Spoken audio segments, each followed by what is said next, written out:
আগেও ছিল এবং আগামী দিনেও থাকবে।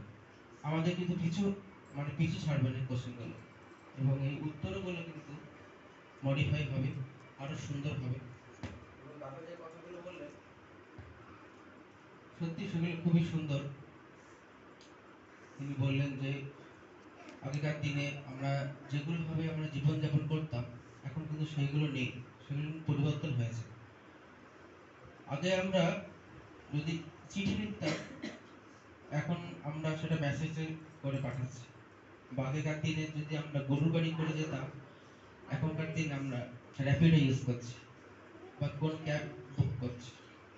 তো এইগুলো যুগ অনুযায়ী আমাদেরকে চলতে হয়, যুগের পরিবর্তন তো হয়।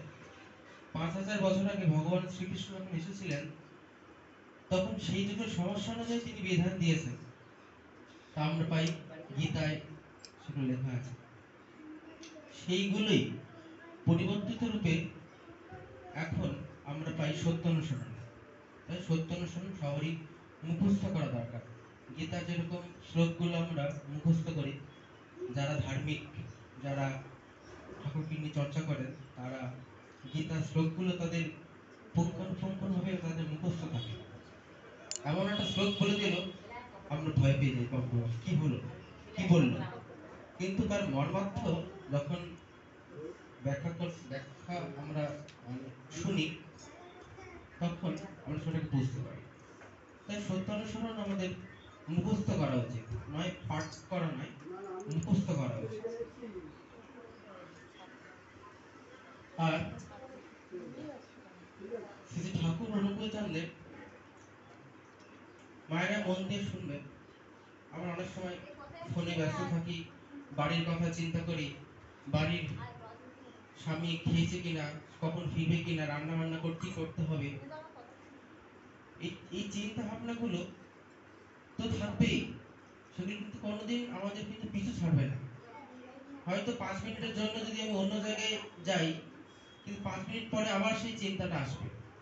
সুতরাং যতক্ষণ ঠাকুরের সৎসঙ্গে থাকি, ততক্ষণ এই চিন্তাগুলো থেকে যতটা পারা যায় দূরে সরিয়ে রেখে যদি ঠাকুরকে যদি মনোনিবেশ করতে পারি, তবে গ্যারেন্টি সহকারে বলা যায় যে ওই চিন্তাগুলো যেগুলো আমাকে ছাড়ে না, সেইগুলো তো পালন হবেই, বরং ভালোভাবে পালন হবে।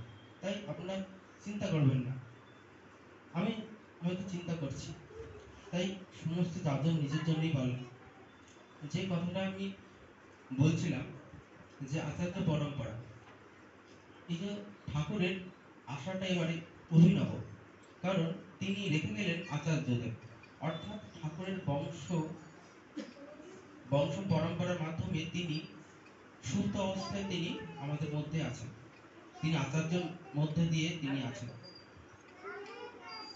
এর আগে যতজন মহাপুরুষ, পুরুষোত্তম বলি, অবতারী পুরুষ বলি, অবতার বলি, তারা কিন্তু এই বংশ কিন্তু রেখে যাননি।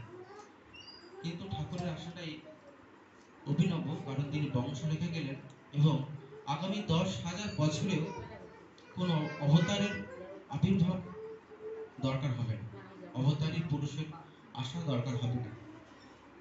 10,000 বছর আমাদের এই ঠাকুরের লীলাই চলবে।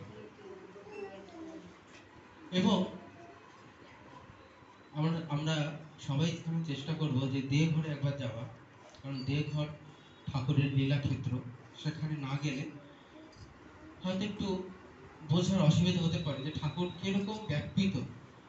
সেখানে আনন্দবাজার ভবন, সেখানে ঠাকুর বাংলো, সেখানে দেখা যায় যে একটা পাহাড়ি অঞ্চল, মরুভূমির মতন অঞ্চল, পাথুরে মাটি, কিন্তু তার মধ্য থেকেও দেওঘর আশ্রমটা গাছ গাছালিতে ভরপুর। সেখানে গেলে একটা স্নিগ্ধ আবহাওয়া বিরাজ করে। তাই এখানে মায়েদের সংখ্যা বেশি। আপনারাই বাড়ির গিন্নি, তাই আপনারাই পারেন বাড়ির সকলকে একভাবে বেঁধে নিয়ে চলার জন্য। এবং প্রায় প্রতি 3 মাস 2 মাস অন্তর অন্তর দেওঘরে উৎসব হয়। উৎসবে গেলে একটা মানুষজনের সঙ্গে দেখা সাক্ষাৎ হয়, একটা আনন্দ হয়, ভালো লাগে। এবং উৎসব ছাড়াও যাওয়া যায়।